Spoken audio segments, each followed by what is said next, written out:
Hi, I'm Vicki with Farm Diggity. I'm with Bev Lambert today. She's gracious enough to give us a moment of her time, a little interview, something I've wanted for a couple years. So welcome, Bev. Thank you.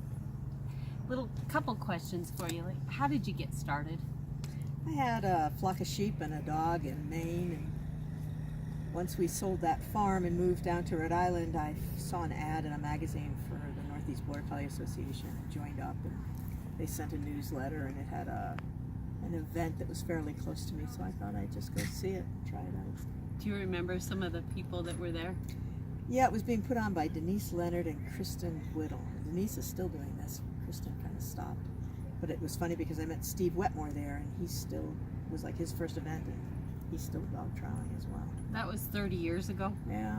Well, I was just a child. You were just a child. So you had a little bit of sheep, got a dog, and then carried on from there. Yeah, pretty much. That was like about the only time the sheep ever outnumbered the dogs. Is that? And now it's changed. I always make sure I have more sheep than dogs, but it gets pretty close sometimes. Tell me about how many miles. I know you travel a lot and make sure they can hear you at home, but how many miles do you think you put on at home or a year? About 15,000, but it depends a lot on where the finals are, because when they're in Virginia, of course, it's quite close. When they're in California, it's quite far because I live on the East Coast. But the travel is the price I pay for where I live. I live in suburbs of Hartford, and so we have 25 acres of land, but only about 3 acres of it is cleared, and I keep about a dozen sheep. So if I want to train my dogs, I can get them started at my home, but if I want to get them any further along than 3 acres and 15 broke sheep will allow, I've got to go somewhere else. What do? You just take your dogs and go find work for them? Well, there is no work. I live in Connecticut.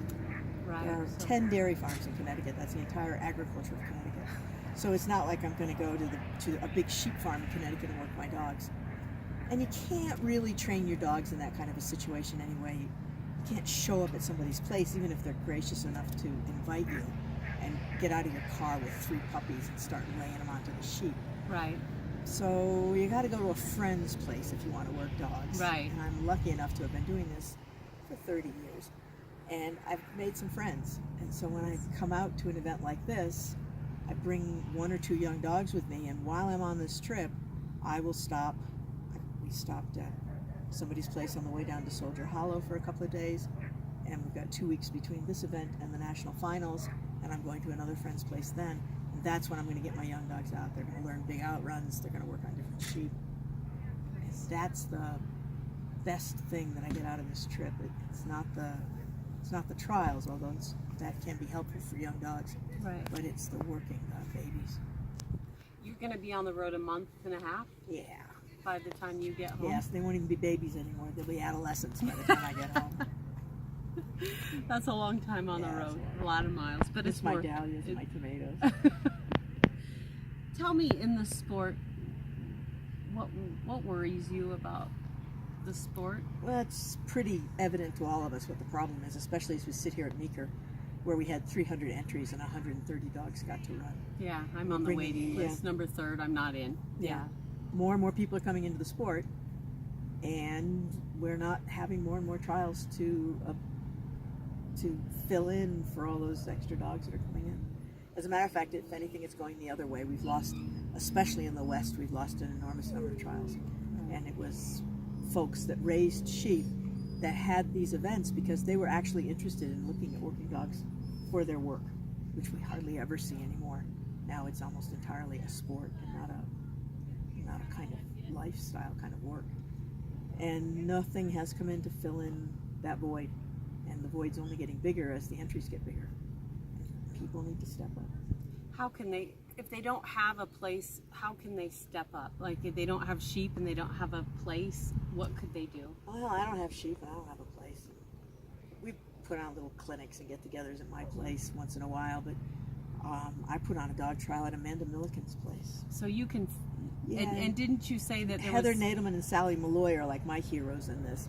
They live in New Jersey, which is like, as you well know, sort of the fine wool capital of North America. And they put out a dog trial. They found a venue where they had a field and had an interest in the event. They went out and they found somebody that had a flock of sheep.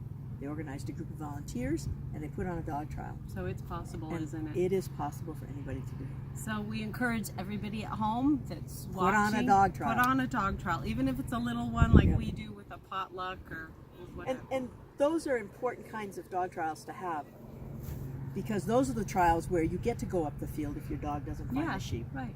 It's at Meeker, you need to be at the top of the game in order to be competitive here. Otherwise, your dog's only going to get halfway up the field and you're going to be done, and you've taken the spot that somebody else could have made something of.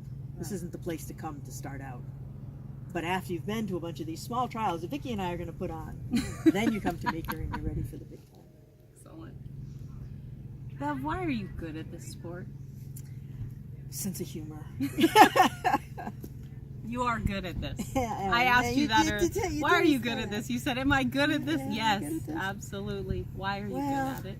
You're Part of competitive. it's the 10,000 hours. And they say that if you want to be really good at anything, you've got to put in 10,000 hours of practice. And I think over the course of 30 years, surely I've put in 10,000 hours.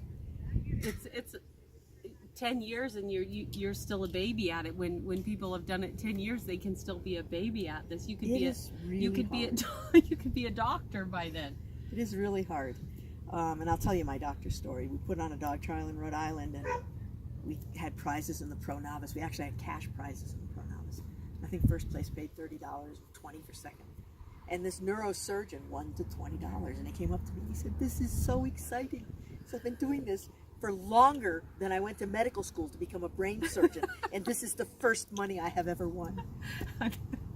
It's hard. So it's really hard to do this. It's really, really hard. But the there is hours. nothing else like this.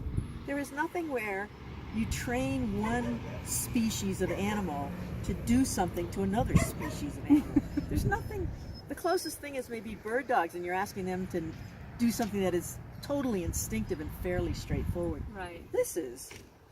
And you see those gloves with "Wait a Me and Come By" written on them because people can't remember right and left when Right. they're out there. Right. And yet we expect that dog to be faced up to what here are 200-pound sheep Yes. that weigh Daunting. way more than the dog ever will, and yet never for an instant forget what right and left is. And that's, I don't know, but I mean, I've had times in the shutting ring where I wasn't sure what right and left was. So I think it's amazingly hard. Why am I good at it? No idea. You are good at it. Well, that's You good. keep going. You're competitive. Yeah, maybe just longevity. You're fiercely competitive. What makes you competitive? Do you, Oh, my whole family was competitive when I was a kid. We used to dig dandelions in the front yard competitively. So that's probably a question of nurture and genetics. I think the competitiveness, and I think it's hard to do this if you aren't competitive. My husband did this for a while, and he is completely non-competitive. He's a-competitive, which I think you'd have to be successfully married to me. And he had no interest in the outcome. just He enjoyed being here with his dog, and I admire that so tremendously. That you can just come and run your dog, enjoy the company, enjoy the day, and not care at all what the outcome is. And I lack that gene. you. I say. Speaking of that, I asked you. I said, "What's important to you?" And you said, "I want to be a good person, have good morals. That's what's important Yeah. to me." Be thought well of by your peers. Well, you are. Good.